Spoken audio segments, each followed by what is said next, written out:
ಭಗವದ್ಗೀತೆಯನ್ನ ಕನ್ನಡಕ್ಕೆ ಮೊದಲ ಬಾರಿ ಅನುವಾದ ಮಾಡಿದವರು ಯಾರು ಗೊತ್ತಾ? ಅವರು ಕನ್ನಡದವರಲ್ಲ, ಇನ್ಫ್ಯಾಕ್ಟ್ ಭಾರತೀಯರೂ ಅಲ್ಲ. ಅವರು ರೆವರೆಂಡ್ ಜಾನ್ ಗ್ಯಾರೆಟ್ ಅನ್ನು ಬ್ರಿಟಿಷ್ ಮಿಷನರಿ ಮತ್ತು ಭಾಷಾಶಾಸ್ತ್ರಜ್ಞರು. 1846ರಲ್ಲಿ ಭಗವದ್ಗೀತೆಯನ್ನ ಕನ್ನಡಕ್ಕೆ ಮೊದಲ ಬಾರಿಗೆ ಅನುವಾದ ಮಾಡ್ತಾರೆ. ಇಲ್ಲಿ ಏನ್ ವಿಶೇಷ ಅಂದ್ರೆ, ಗ್ಯಾರೆಟ್ ಭಾಷಾಶಾಸ್ತ್ರಜ್ಞರಾಗಿದ್ರು, ಭಾರತದ ಎಲ್ಲಾ ಭಾಷೆಗಳನ್ನು ಕಲಿಯುವಂತಹ ಆಸಕ್ತಿಯನ್ನ ಹೊಂದಿದ್ರು. ಆದ್ರೆ ಅವರಿಗೆ ಕನ್ನಡದಲ್ಲಿ ಎಲ್ಲಿಲ್ಲದ ವ್ಯಾಮೋಹ ಮತ್ತು ಪ್ರೀತಿ.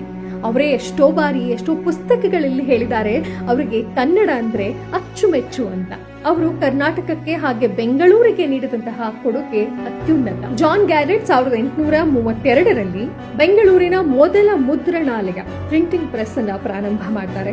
ಅಲ್ಲಿ ಅವರು ಕನ್ನಡ ಪುಸ್ತಕಗಳು, ವ್ಯಾಕರಣ ಮಾರ್ಗದರ್ಶಿಗಳು ಹಾಗೆ ಮೊಟ್ಟ ಮೊದಲ ಕನ್ನಡ ಇಂಗ್ಲಿಷ್ ನಿಘಂಟನ್ನ ಸಹ ಮುದ್ರಿಸ್ತಾರೆ. ಮತ್ತೊಂದು ಆಶ್ಚರ್ಯದ ವಿಚಾರ ಅಂದ್ರೆ, ಬೆಂಗಳೂರು ಪ್ಯಾಲೇಸ್ ಅನ್ನ ನಿರ್ಮಾಣ ಮಾಡಿದವರು ಜಾನ್ ಗ್ಯಾರೆಟ್. ಹೀಗೆ ರೆವರೆಂಡ್ ಜಾನ್ ಗ್ಯಾರೆಟ್ ನಮ್ಮ ಬೆಂಗಳೂರಿಗೆ ಹಾಗೆ ಕರ್ನಾಟಕಕ್ಕೆ ನೀಡಿದ ಕೊಡುಗೆ ಹಲವಾರಿದೆ. ಬಹುಮುಖ್ಯವಾದದ್ದು ಅಂದ್ರೆ ಭಗವದ್ಗೀತೆಯ ಕನ್ನಡದ ಅನುವಾದ ಹಾಗೆ ಇಂಗ್ಲಿಷ್ ಮತ್ತು ಕನ್ನಡದ ಮೊಟ್ಟ ಮೊದಲ ನಿಘಂಟು. ಬೆರಳೆಣಿಕೆಯಷ್ಟು ಬ್ರಿಟಿಷರು ಭಾರತದ ಸಂಸ್ಕೃತಿ ಹಾಗೆ ಭಾಷೆಗಳಿಗೆ ಗೌರವ ನೀಡ್ತಿದ್ರು ಅನ್ನೋದಕ್ಕೆ ಇದೇ ಒಂದು ಉದಾಹರಣೆ.